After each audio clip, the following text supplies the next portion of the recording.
This is Yep. professional, just like Ohio State's number one in the country. Yeah, not Yeah. again, Uncle Joey. These guys.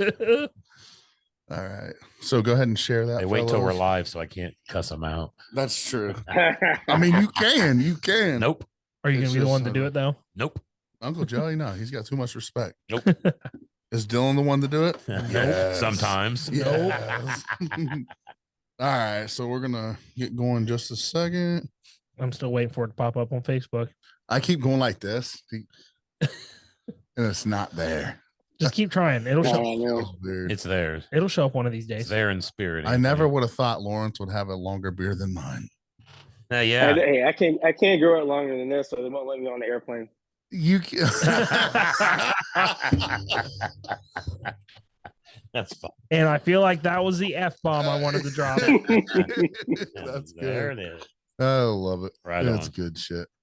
All right, so we got 10 people already, so All right. we're gonna keep getting them coming on, but we're gonna get started. Lawrence, are you ready, buddy? Yep, I'm ready. Let's go. All right, welcome to American Whiskey. As always, I'm your favorite fat boy, beardless host. My name's Curly. How you guys doing? Over on the other side of I'm Big Sturge, but everybody's been calling me Curly. So on the other side of the studio, we've got the one and only reliable guy in American whiskey history, Justice League, What's up, guys? and our favorite story time teller, Uncle Joey. What is happening? And that's our, we like to call him freshly sheared. Yes, Big Sturge. Fresh Sheared, my new nickname. We're excited. We're honored. We once again have Lawrence on our live again on our podcast. We're honored, man. How you doing, brother? Hey, I'm doing great, man. Thanks for having me on again, and it's good to see you guys. Yeah, and this one will be a good time. So Promise. sit back, relax, grab a drink, whatever it is. It could be a whiskey, it can be a rum, it could be a vodka, a beer, whatever it is, a wine. Grab it, sit back, relax, and let us take you for a journey. Let's go. All right. So, Lawrence, you're back on with American Whiskey. I know you've been on here before, so you're no stranger to us. Right, absolutely. The first thing we want to open up with, man, is we've got gained a lot of great listeners since the last time you were on. I'm sure a lot of people know who you are, but we probably have some listeners that may not know. So I wanted to open it up for you to kind of explain who you are, where you're from, and what your story is. Well, I'm Lawrence Pritchard. I'm the head distiller and owner of the Flat Rock Distilling Company. We're in Napoleon, Ohio, right downtown, across from the courthouse, and uncomfortably close to the sheriff's office. I'm known for making moonshine, but we're really branching out and doing other spirits like agave, a little bit of gin and rum too. So kind of expanding things out a little bit. But we're located right there in Napoleon, Ohio. Been there for about 10 years now. Okay. And now, does your history does it start with you, or is this something that kind of goes back? Yeah, it goes back in both sides of my family. And the more I get into moonshining and I get deeper into the journey, more stories are coming out of my family, which I think is pretty cool. People feel more comfortable now talking about what great granddad did or what great uncle did. And those stories, I think, are in everybody's family, not just down south, but here in Ohio, too, or here in the Midwest. Like, there's a lot of people that, might have a grandfather or grandmother, and they love them to death, and they're the most sweetest person. But back then, they were, selling liquor and bootlegging and doing all kinds of stuff that They were outlaws. we never thought they would do. Right. But those things are kind of coming out more in my family, and it looks like I have moonshine on both sides of my family, which I think is pretty cool. So I want to dig just real fast into that history, the legacy, I guess we can say, that your grandparents and your family left. What is your favorite story so far that you've learned about your family with moonshine? Honestly, my dad is my aunt is a historian for the G and PG-13 kind of part of my family's life, and my dad kind of lets me know about things that normally my aunt wouldn't really delve into. But Yeah. most favorite thing is my dad telling me how my grandfather had, and I'm assuming it was a bootlegging vehicle, that he could do something to the muffler when somebody else is riding with him that would actually give him more horsepower, but it would be a lot louder. And he would tell me those stories about him going up and down the hills down in Bainbridge and Nipton, Ohio, down around Pike County and Ross County, where my family's from. And you can just hear him throughout all the hollers in the hills down there, and they knew it was him. So that's the kind of thing that really kind of. Yeah, that's awesome. That's froze up. Did he freeze? Yeah. We'll wait for a second. Yeah, and I know why he's waiting on him there. I know he talks about being down from Bainbridge. I know Chris Lewis talked about Lawrence's family is deep rooted in Bainbridge, Ohio. Yeah, it's like pretty as far awesome. as production. So Lawrence, you kind of froze there for about 20 seconds or so. Okay. We heard you say that, about the mufflers and everybody knew. So that's kind of where it froze up at. Yeah, and that was kind of cool thing that he had a bootlegging car that was retrofitted to go a little bit faster, a little more horsepower. That kind of connects him to the bootleggers that went on to drive in NASCAR. This is Southern Ohio. This isn't Alabama or Mississippi. This is my state. The Buckeye State. So absolutely. I think we all have those kind of cool stories, but I think it's time that we start telling our stories, the moonshiners and people that have history in moonshine here in Ohio. Time to put Ohio on the map. Yeah, absolutely. Ohio definitely makes some damn good shine, man. And we've learned that over the last 4, 5, 6 months. And I'm sure it's been going on a lot longer than that. And it's awesome that you're hearing about it now. Yeah, I mean, like you said, all these stories are coming out, of all these people that, grandparents, great grandparents. And like you said, not only were they doing it to share a jar, but that's how they bartered. Well, it's how you put food on the table sometimes. Uncle Joey, it was even when we went down to Bainbridge, when we first got connected with Pabst Hilltop Distillery. We love those guys over there. Oh yeah, Chris is awesome. My dad calls me and he's like, "What are you doing running around Bainbridge?" And I'm like, I'm doing that. He's like, "Well, a lot of my family's from there," and so he started telling me about bootlegging and these stories, and I'm just like, damn, like Ohio really was on the map. It was we were just better at keeping it a secret. Right. Yeah. I mean, I think it was that, and just a lot of communities down there are kind of really close knit, and like you said, we're better at keeping it a secret. I don't think a lot of the information kind of went out there. Yeah. They were just making it, transporting it, and then that person would transport it up to Chicago or Toledo or Cleveland or up to the White House. So, and they probably did it after, and they probably did it after church on Sunday. You know what I mean? Yeah, and that's a lot of it. People don't realize it wasn't like these guys weren't good God-fearing men. They were just doing what they had to do. The preachers were doing it, Uncle Joey. Doing what they had to do to survive, man. Listen, liquor was a way of life. It really was. If you look back at JFK's history, JFK's dad was a bootlegger. I mean, it was, he was a very powerful man, and he started as, I think he was Canadian. If I'm wrong, I guess correct me, but he was a very strong bootlegger. I mean, so a lot of people in our history, I mean, they were good people. There's difference between an outlaw and a criminal. Yes. I think Bennett hit that on TikTok the other day. Yep. The difference between the two, it's everyone's heard the Richmond song. Yeah. It's just people trying to get theirs, you know what I'm saying? Because the government's gotten theirs for far too long, but a lot of good people realized that way back then, so but yeah, we love the history of all that. And with that being said, Lawrence, I want to open up the floor to you. I know you have some topics here you wanted to talk about, maybe a surprise, possibly, it sounded like. But yeah, absolutely. Open up to you. Yeah. So everyone knows that, well, most people understand or know a little bit about Flat Rock and then distillery. We really struggle with growth, and we're a really small distillery. We're not a big industrial kind of distillery. We started out as a boutique craft brewery, and then we moved into making spirits. But we're really trying to have more of a rapid growth because there's so much demand for a lot of our products, but it's really hard because we have to turn away people or turn away distributors because we're not making enough product to keep up.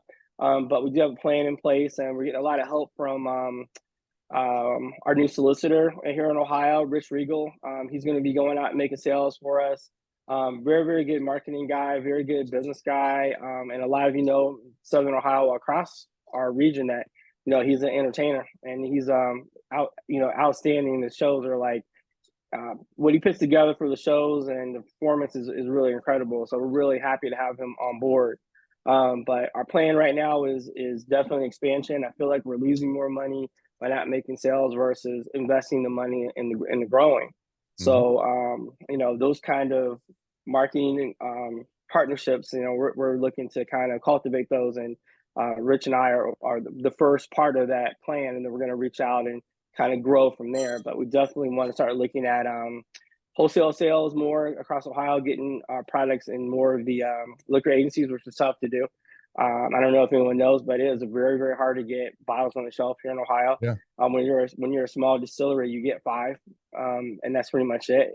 And that's tough to do because those 5 locations hold, all of the money you're going to be making from that one label in the state of Ohio. Yes, you could grow into others if you get good sales, but for the most part, you're going to be, struggling to make those kind of sales. But with a solicitor, we hope that it's going to mean more and more sales at the liquor stores, meet and greets, bottle signing, just really get our name out there a little bit more than we've been, and increase production so we can keep up with making that good liquor that everybody wants. So and let's be honest, Rich, we saw him at Farm to Bottle, and my son got a drumstick from him, got the whole band to sign it. What a great dude, bro. Like he is such a good dude, a stand-up dude. He's not too good for anyone. And anyone listening, like this Rich Regal, you may not have heard of him, but a lot of people have. Like this dude's collaborated with music with Struggle Jennings, Jelly Roll. I mean, there's been a lot of his music's pretty good. I listen to his music. But he's just even a better person. I mean, so that's exciting, man. And I think Lawrence hit it right on the head there. He's not just a great performer. He's not just a great guy. He's like a complete package. Yeah. And everything he does, you can tell he means well by. Yep. Right. So that's awesome, man. Yeah. So we're looking forward to that. And I mean, this guy is like I said, he's a good entertainer, but he's also very, very, very shrewd, and he's a go-getter, and that's kind of what we need right now.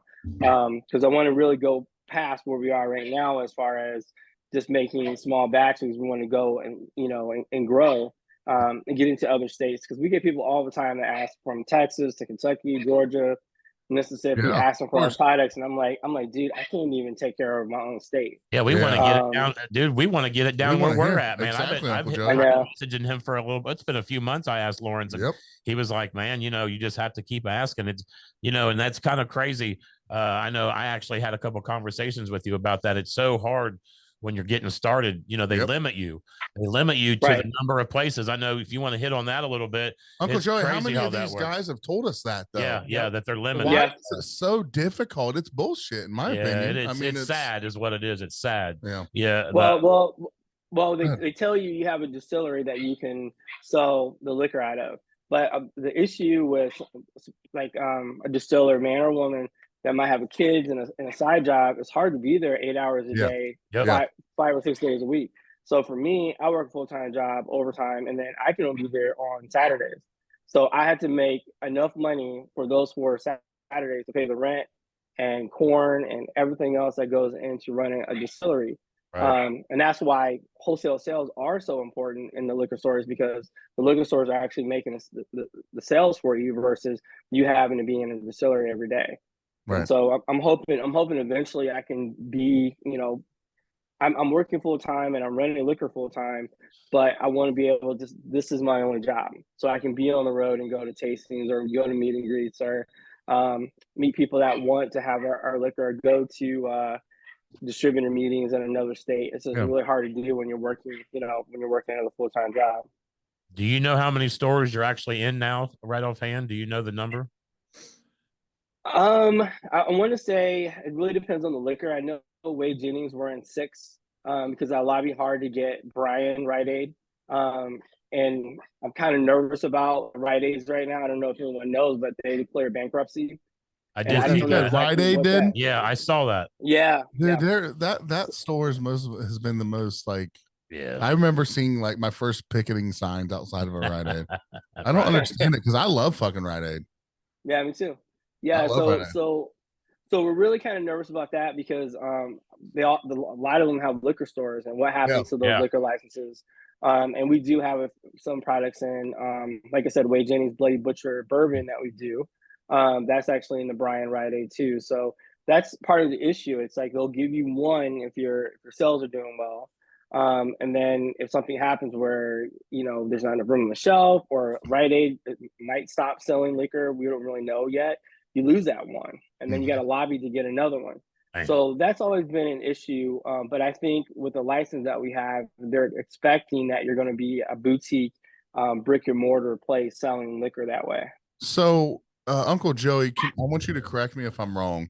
When we asked Doug Taylor how to get some of his product out, and we've asked other family members, I call them family now, man. Yeah, you guys are all family. Yeah, absolutely. But the best way, Uncle Joey, correct me if I'm right, they've all said this: go into your local liquor store and ask them for it. That's Lawrence has told me the same thing. I mean, Lawrence, is that true? Is that what people need to do? I mean, we do reach quite a few. We don't reach millions of people, but we reach a lot of good listeners that really care. Do they just walk into their local liquor store here in Ohio and demand for it? Yeah, that helps. It doesn't mean that they're going to put our liquor in there, but I think the sales team is going to be there at How Liquor is going to say, well, if there's so many people that want the liquor, then this is a place that we should put his liquor in. That happened to us at Brian Rite Aid. The bar in Brian, it was a couple bars in Brian that was pulling so much of his liquor that they decided that that the closest liquor store, which would have been Rite Aid, should have it and then have it on the shelf. So demand does help for sure, but it really is up to How Liquor where you go as far as past those 5 that they give you at the very beginning. All right, man. They make it rough, dude. They definitely don't make it easy on you guys trying to get. Which is interesting because the state makes money off of. Yeah, you would think they would want to help push, especially when it's good liquor. I mean, I think a part of it is we don't make as much as the bigger guys do. Especially the smaller boutique. So it's like, not that they're not giving us attention or helping. It's just, is their return on investment going to be high if they give us 20 or 30 stores? Are we really going to have that much more sales for the amount of work they're putting into getting our product in there, or is it just going to sit on the shelf? Go ahead.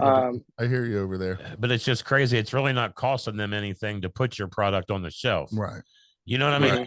That's you got to give a guy a chance. Give a guy a chance as mine. Shelf space. So you have to be willing, to put yourself out there, I guess, and be willing to take over a product that's on the shelf that's not selling, and kind of gravitate people towards getting that. And I'm sure that can be tricky, right? Yeah. I mean, right. I'll give you an example. So we have a Kroger liquor store up here in a little town in Urbana where I go.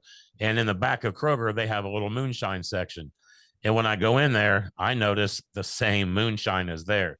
So it's not like that stuff is selling. So it's not going to hurt Kroger in my opinion, to slide that shelf down from 3 wide to 2 wide or 1 wide and put some more product in there. To me, I would think it would be beneficial for a store like Kroger that has the OHLQ to want to reach out to guys like Lawrence and say, bring your product to us. But it's dude, it sounds like it's crazy. The whole state thing just doesn't make sense to me. It sounds like it should be an easy process, and they turn it into a whole lot of hassle and headache. I think it's all about making money. That's what they're looking at. They have to take care of the larger distilleries. They got to take care of the larger distillers that are coming into Ohio and competing for that space too. And I think they think that they did. I mean, they didn't really throw us a bone with the A3A distiller's license, because there's a lot of things that are packed into that license that you can do, including going into liquor agencies. But we could have a little bit more help with even marketing, because if you look at Ohio liquor marketing, a lot of the stuff they're covering is made in Kentucky. There's not a lot of stories about local distilleries or local Ohio distilleries. They're always focused on the lotteries and bourbon that are coming into the state. And that's to tell you right then and there that they're thinking about money, not necessarily representing the distillers out here in the state. Yeah. So our friends at Lake Erie Distillery just hit it right on the head with what you guys have been saying. They said the issue is more of a state problem. Agencies do not have right to move or change shelf space. So it sounds like the state is literally just constricting what they can and cannot do. Right. And it makes it even harder when people want a product, but the store can't really do anything about it. Yeah. And it is frustrating for us too. Like I said, if I can have 20, 30 different stores, and I can focus on those 20 or 30 different stores with tastings and promotions and displays and all that good stuff. Yeah. It gives me an area to work. But with 5 stores, I mean, it's not enough for me to say, okay, I'm going to take these 5 stores and do a tasting there once a week. Yeah, you're going to hit that store once a month, but I mean, really not going to sell as much as you need to. Well, Lawrence, here's a question. You know, I'm a handyman. So if I go into a person's house, they're going to have they're not going to tell me this, but when I go there and they want their bathroom refinished or whatever it is, they're going to be like, why should I hire you? What do you do that no one else does? You know what I'm saying? So, you know, Lawrence, what can you do to brag on your product? Is there something that you do that's special, that deserves that shelf space? What is it that you're bringing to the table that no one else is? You know, I know that's a question that, you know, right. It's going to catch you off guard here, but I think it's an important question to ask. If you're bringing product to the table, you know, it sounds like you're really confident with it. You just hired a really awesome guy to go out there and sell it for you. What is it? You know, why should bars out there carry your product, or liquor stores? You know, I'd love to hear that. Well, I mean, from the very beginning, we've been using Ohio corn. That's something I've been doing from day one. Of course, we got good corn. I mean, shout out to Von Davis at Schoolhouse 1862. I mean, I've been going there for a long time.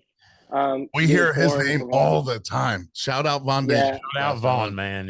He's invited us up. We need to get up there. He's awesome. Go ahead, Lawrence. Yeah.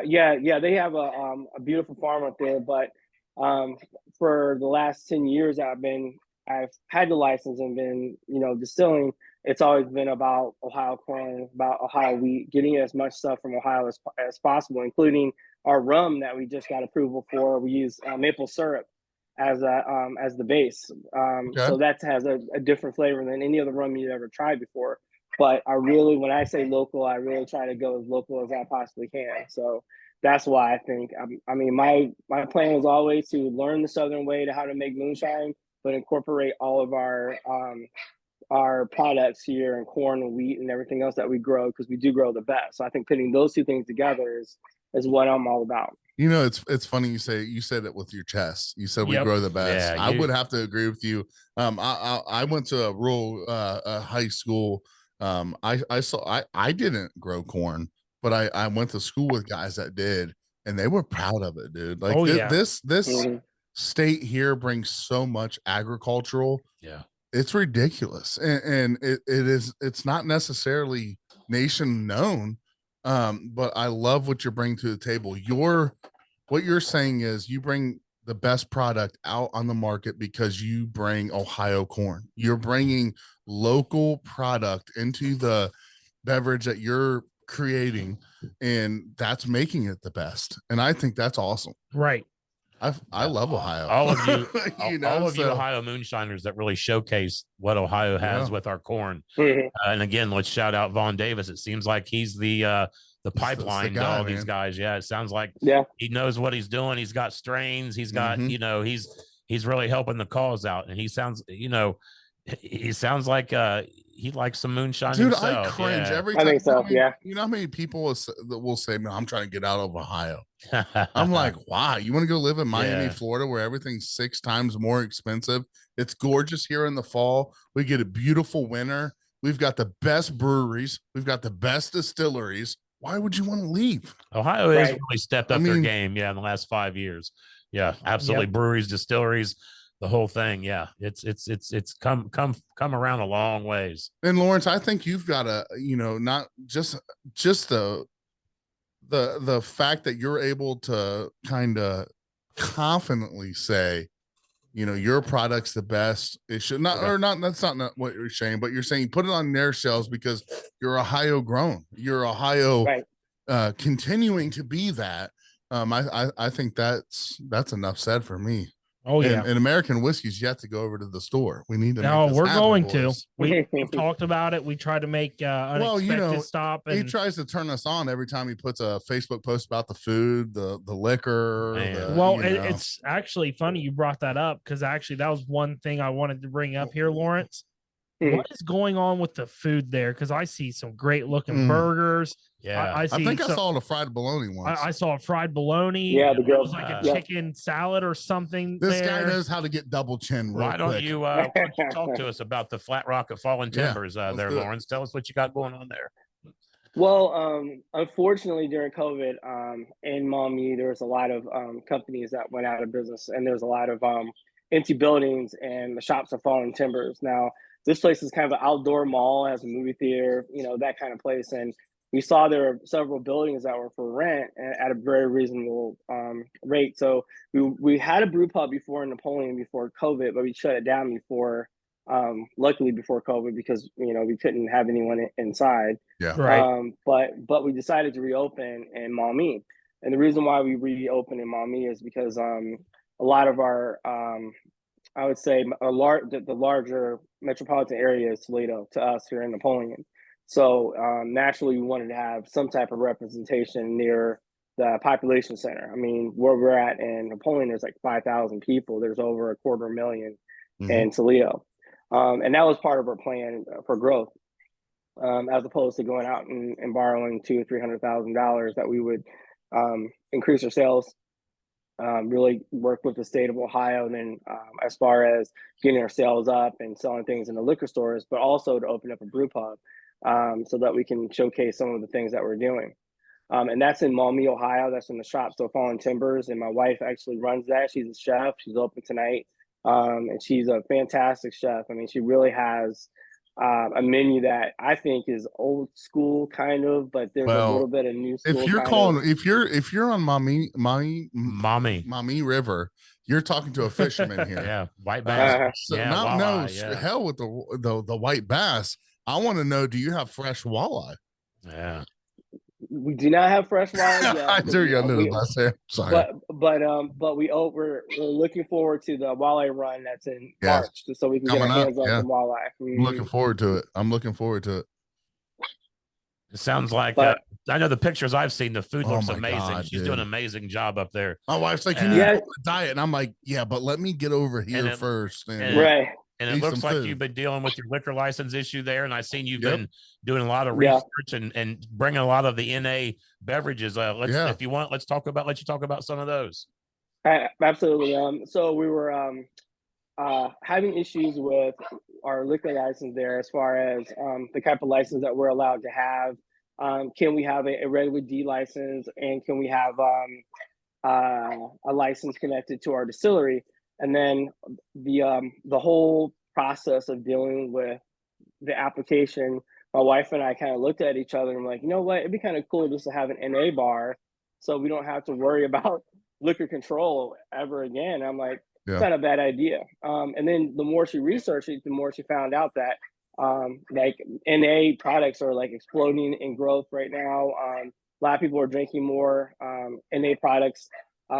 And a lot of people that are turning NA products are actually, indulging in other things that are not alcohol, that alcohol actually causes issues with. So we came up with the idea, just kind of joking around, but we looked into it and found out that there was actually a need in Toledo for that type of a bar, and it really took off very, very quickly. There's a lot of people that don't drink. A lot of more and more younger people are drinking. There's a lot of people that for religious reasons don't drink, and then we're getting a lot of those people. But we're also getting people that like to drink alcohol just to try a flight of something that they've never tried before.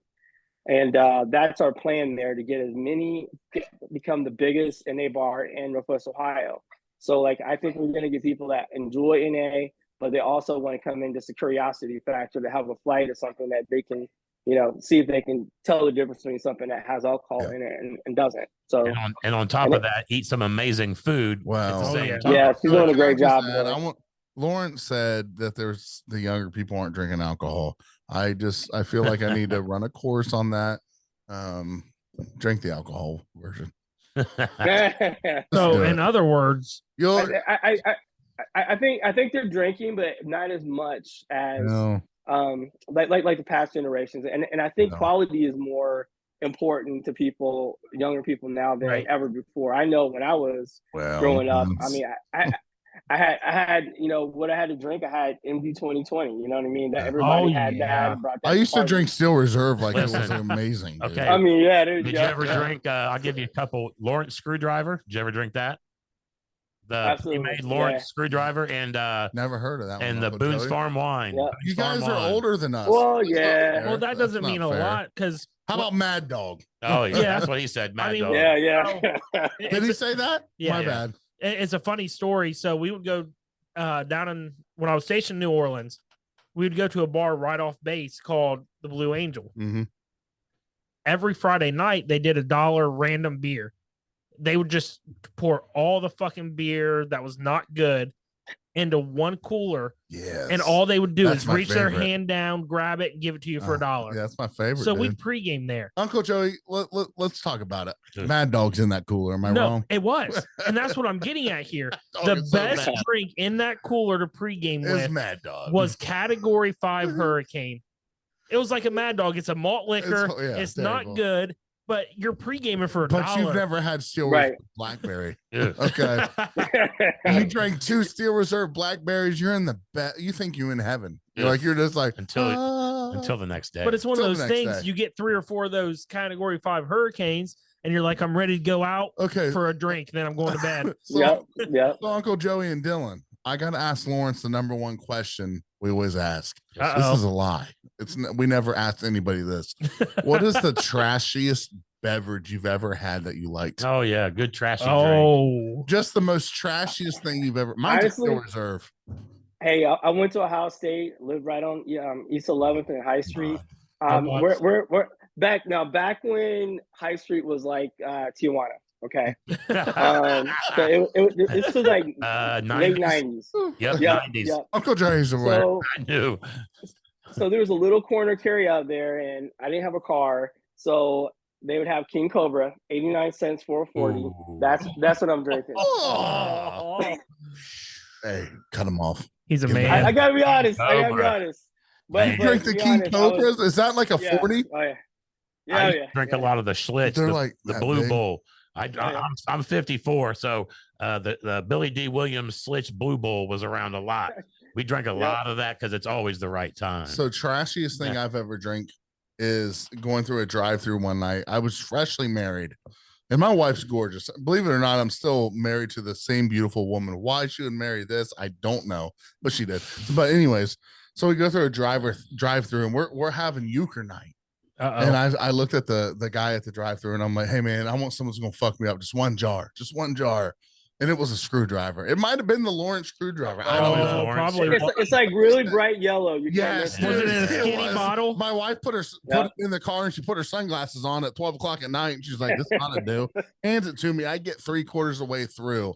And my wife still has, honey, if you're listening, post the picture from the screwdriver with James and his wife that night. I'm telling you, dude, like it was the most insane experience I've ever had, and I was sick for 3 days. Pre-made screwdriver, never a good terrible. choice. That's the trash. Dylan, what's your trashiest? Trashiest, I would. It's something along those lines. Something you can get at a gas station. I'm sure you guys have all heard of it. They're called buzz balls. I've never heard of that. They're not good. They'll fuck you up. I've never heard of it, Dylan. What is it? It's literally just a ball of fucking liquor. It's just liquor. Is it bad? Yeah, but it's liquor. It's pretty low proof though. It's something. It's a. Lawrence called you out, bitch. No. They're low proof, but they're nasty. They're gross. But that was something else. They're rough.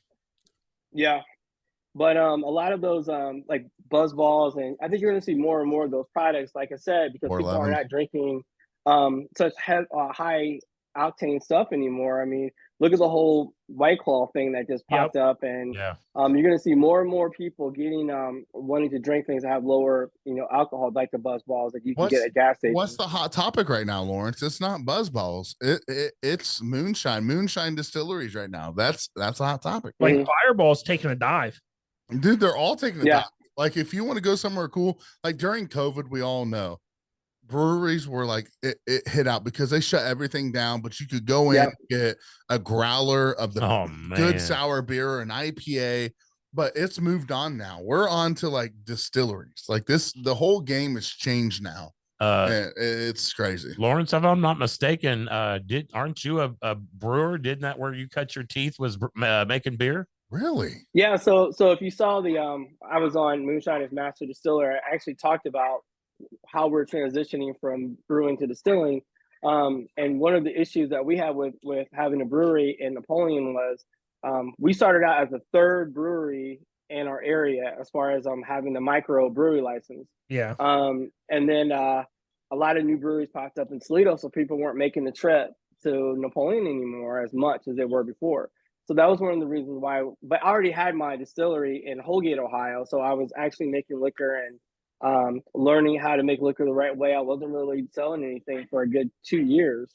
We already had a distillery license. All I had to do was transfer the license to Napoleon, close down the brewery, and that's what we did. Nice. And we did it luckily right before COVID hit. But yeah, I do talk about that, and I did have a brewery there for about 4 or 6 years before we went ahead and went over to distilling. Nice. So just a couple questions about your setup now. How big a still do you have?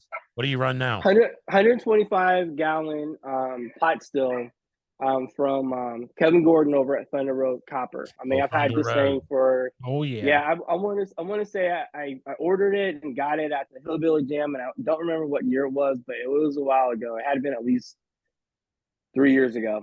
Nice. So I've had it for about 3 years, and it looks like it's been ran like once a week. So it's not as shiny as it was before, but I like it. I think it makes really, really great liquor.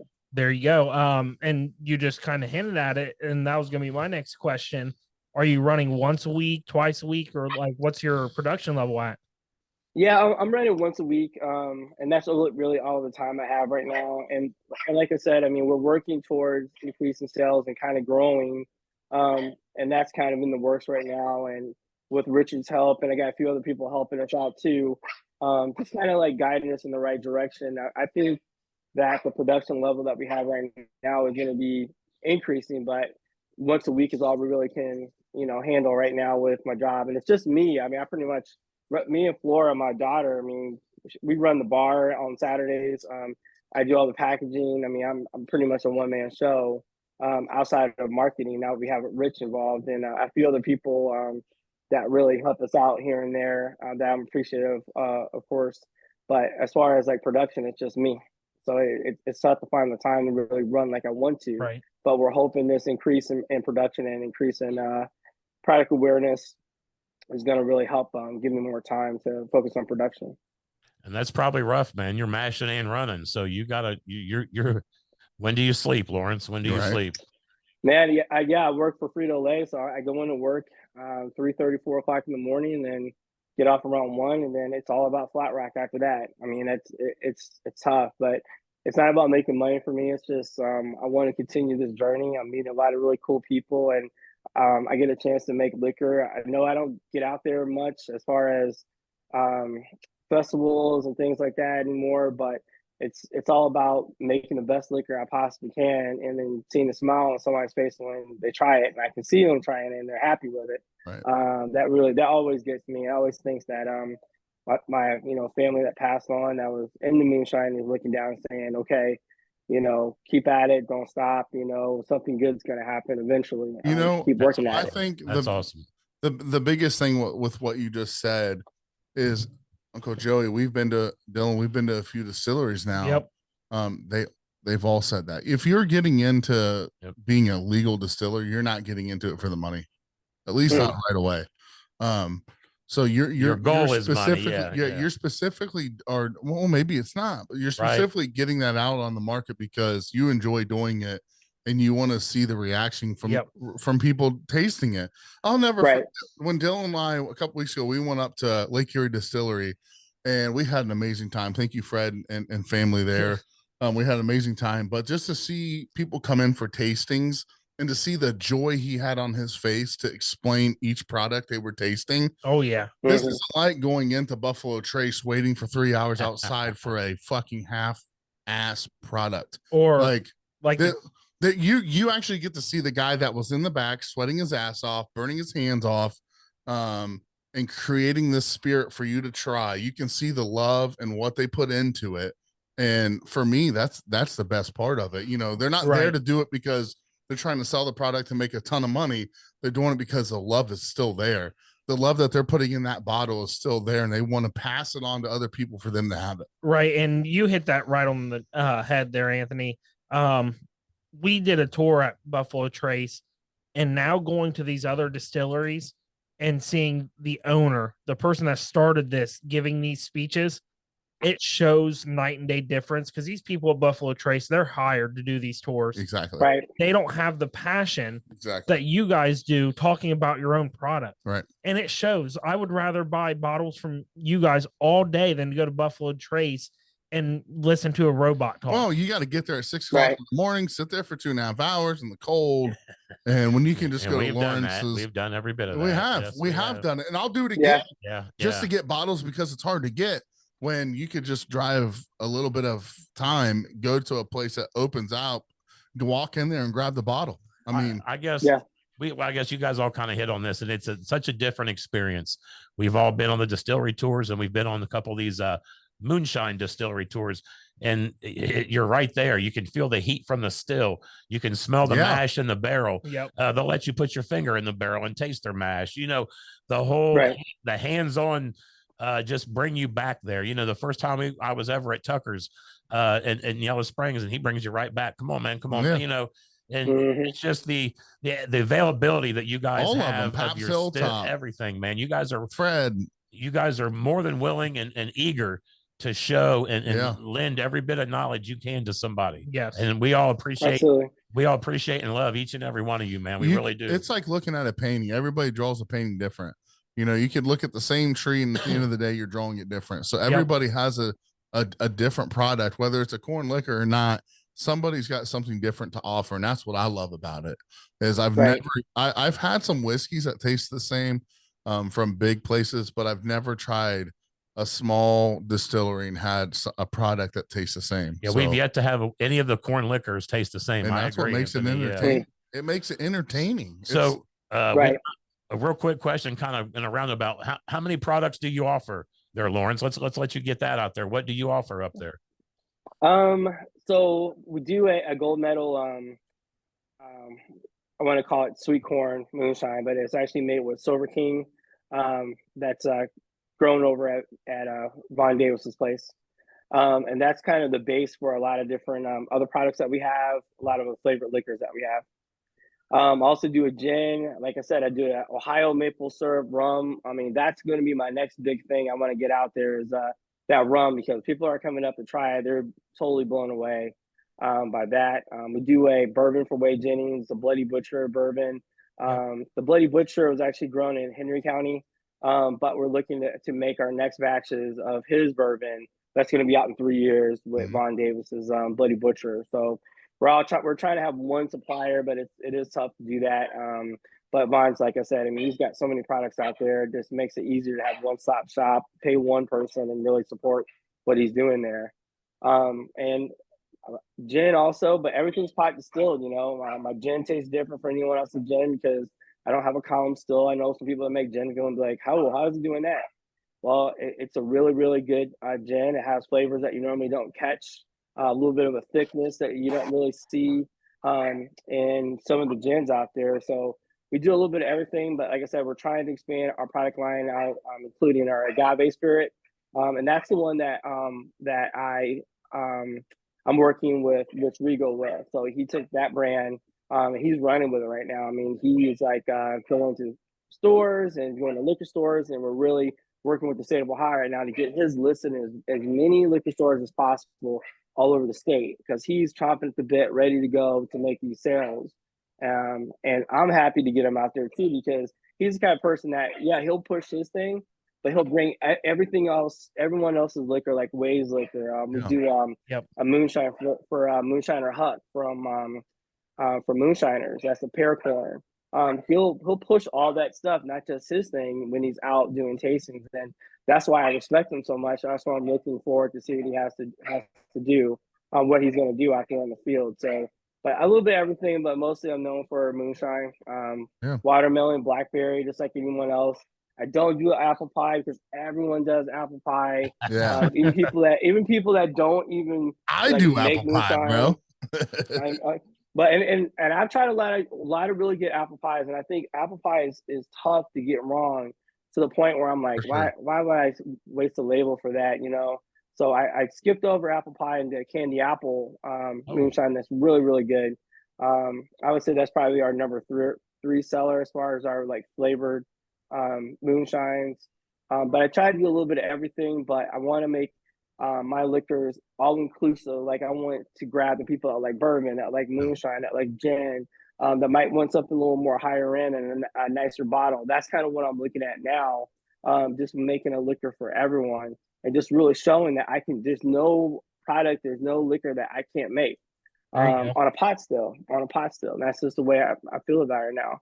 I think we make a good product because we're using local corn and wheat and barley, and that's one of the reasons why we're winning so many awards, and we're really ready to grow. So the product as far as what you can read and see online, dude, it's nothing short than amazing. You definitely won some awards. Yeah, you've done well, man. You really have. And that's why it's such an honor to get you on here, man, just to get the different there's so many different people out there that are trying to do what you're doing right now, but each one of you bring a different product to the table. It's crazy. They do. I don't even know how to say it anymore. I'm like, this is my favorite one because I like them all. Yeah, you know what I mean? Yeah, we have yet to taste a corn liquor that we don't like. Dude, when I tried Ghost Whiskey, corn, when I tried Ghost Whiskey the other day over at Fred's, I was like mind blown because it was nothing different there. Or there was something different there. Yeah. That created just a completely different thought process in my brain. And it's like, you know, so it's really cool to see you to do that. And we don't want to keep you all night. But I wasn't able to ask you this question the last time because shit hit the fan, which it is what it is. But I'm going to ask you that tonight. We came together. We did this American whiskey thing. We've ran with it. But the most important question that I've always asked everyone that's on this podcast, and I know you watch it, so I'm sure you've been prepared for this. But one thing that you can say about America, whether it's good or bad, just something about America that you want to just bring to the table. Honestly, my story, working a full-time job, being able to chase a dream. The kids can't eat dreams, so you got to work. But if you're willing to put the work in and have a dream, this is a place that you can actually go and make it happen.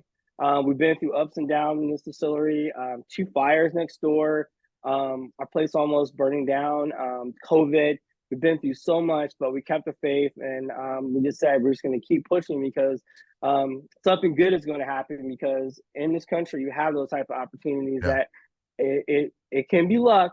And you can be lucky, but if you put the time and effort into your the probability that you're going to have good luck just increases, and that's something that you're just not going to see anywhere else. Where you can open a brewery or open a distillery or a winery or chase a dream or go after a side hustle, and as long as you want to work for it, you're not going to have a negative attitude. You go after it. A lot of times, those dreams come true. It's all about and that's what I like about this country. Yeah, exactly. Yep. I think, Lawrence, one question, man. Was it easy to open up a distillery? No, absolutely not. And one of the reasons why, and that's something I'm not proud of, a lot of people that know me from the TV show and stuff, I mean, I got busted selling moonshine before I got my license. And that made it harder for me, I think, the whole process, because there's a lot of trust that comes into selling liquor for the state, because technically the state of Ohio owns the liquor. Yep. I guarantee you, if that's something my grandfather was alive and I told him that, explain the process, how we do all the work, but they own the liquor, he laughed his ass off. And that's just the way it is. But Yeah, it's tough because of that.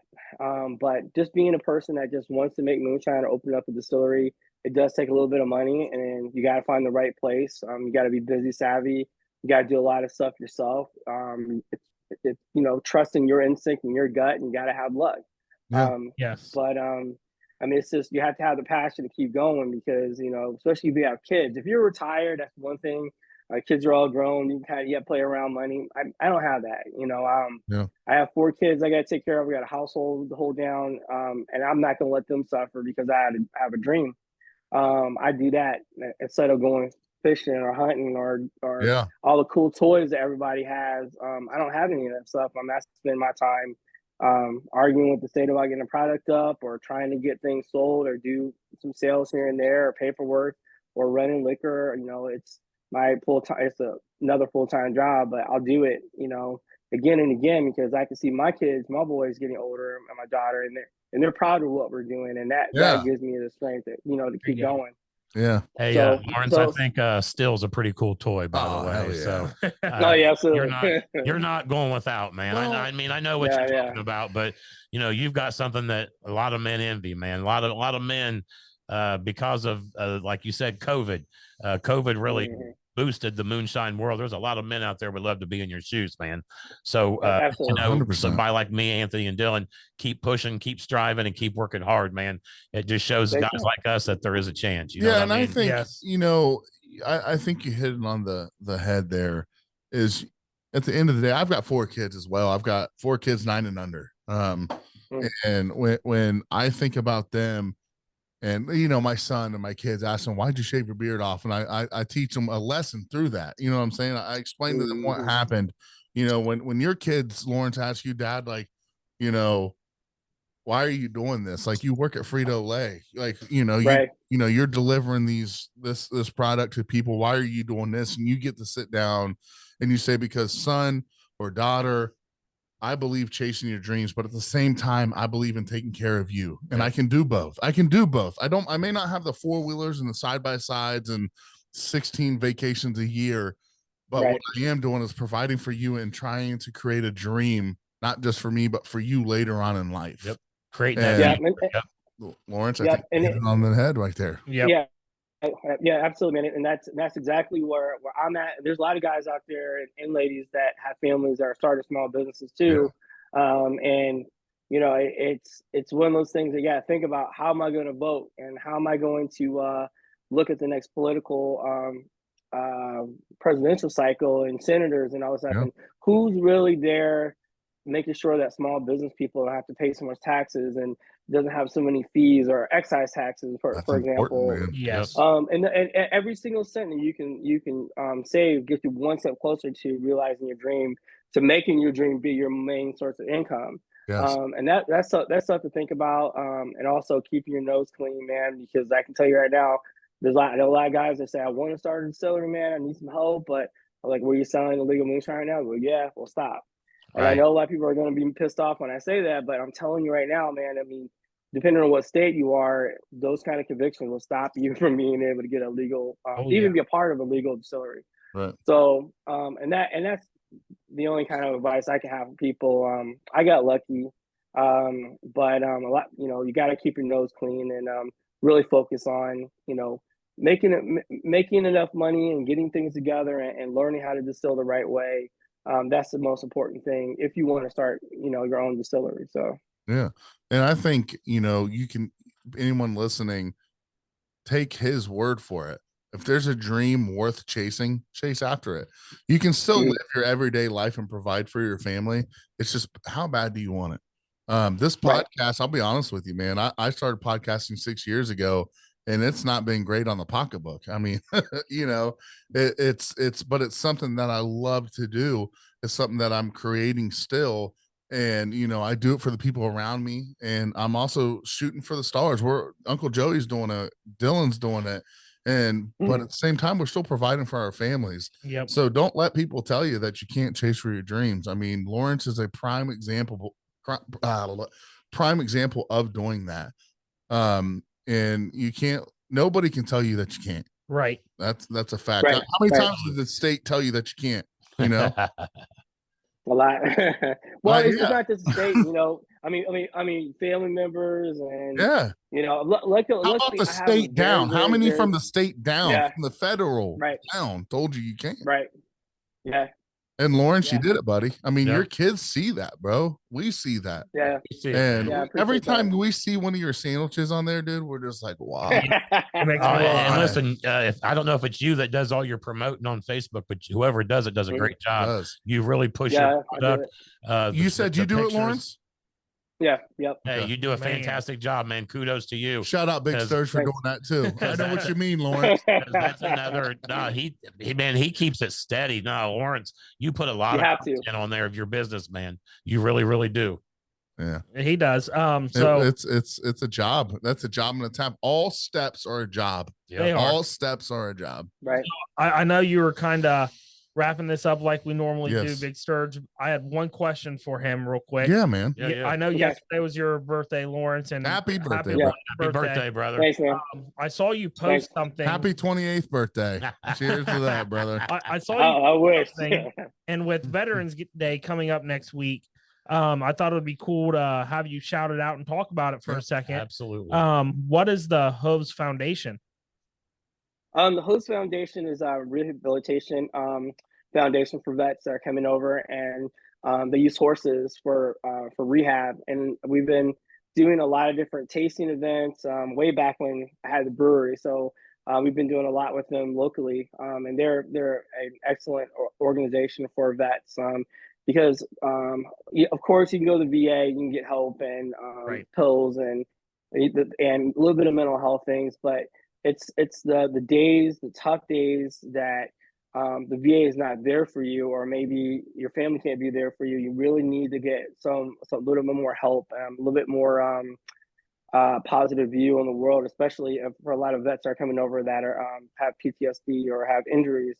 The horse, working with the horses, things like that, not just riding, but just being around the animals, I think really does something for people. And it's a really great organization. I want to see them to grow so that we can get more, vets to go in and actually get not only the help they deserve, but also like a new focus on something else other than the issues and the problems that they're having at that time. And a lot of vets, I mean, they come back home and they're just expected just to meld right back into society, work a job, and keep it moving. But sometimes you can't do that. And there's a lot of great organizations out there that are nonprofit that are set up to help them. And I really want to see them expand and help more vets. That's awesome. Yeah, that's absolutely Yeah, awesome, I love it. Lawrence, that you're doing that. If we can promote it and pump it, I know this podcast will do as much as we can do to help out as well, man. We thank I appreciate that, man. I appreciate it. Lawrence, is there anything else that you wanted to hit on? Yeah, I just want to say thanks a lot for everyone out there that's supporting the distillery.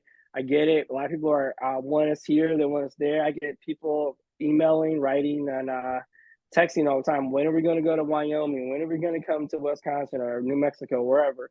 We're trying. It's just really difficult to get national coverage as far as distribution. You really got to get that first distributor in your pocket, helping you out to expand out into other markets, and that's what we're working on right now. So we're in business, we're rolling. It's just we're at a point right now where we're really too small to even take care of all of Ohio right now, and getting into other states is going to be tough. But I think we have a good plan in place. I think we got things rolling right now that we're looking to really expand out in Ohio and using Ohio as a jumping off point to the Midwest and forward from there. Well, you know what they say, Lawrence. I mean, you don't get born at 6 foot tall. You know what I'm saying? Right. It definitely takes time and effort, which it sounds like you're putting in. So hell yeah, Lawrence. Yeah.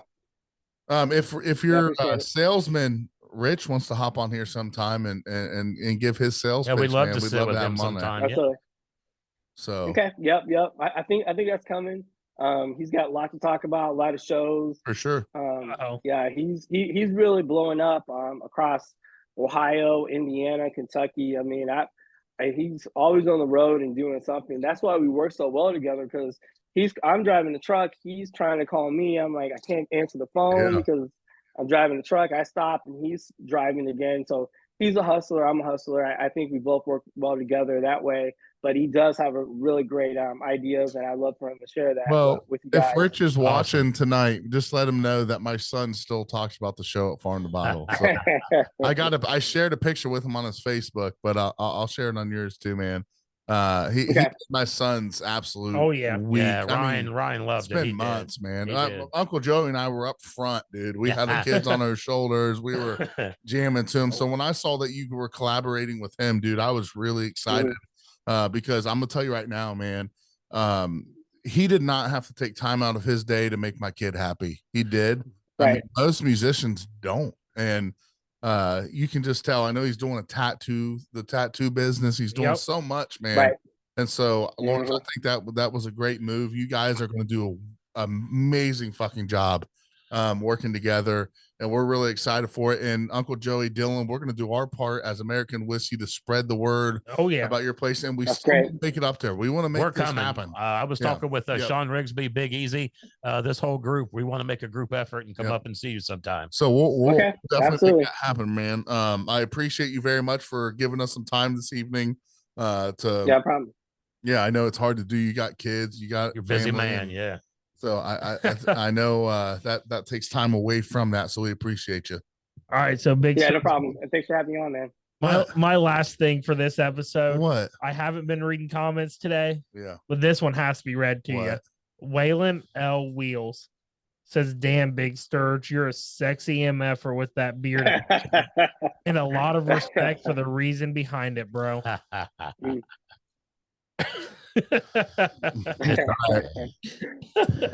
don't have the beard. I know it's gone. It's coming back though.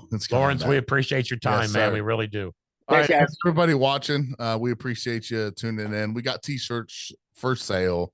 Lawrence, send me your address. We're gonna send one up your way. We appreciate everybody. Address and size, Lawrence. Yep, address and size. Okay, no problem. All right, guys. As always, I'm Big Sturge. I'm Justice League, and I'm Uncle Joey. And you are. Who you got? Pritchard. There we go. We are American Whiskey. Thanks, everybody. Peace out. We appreciate it.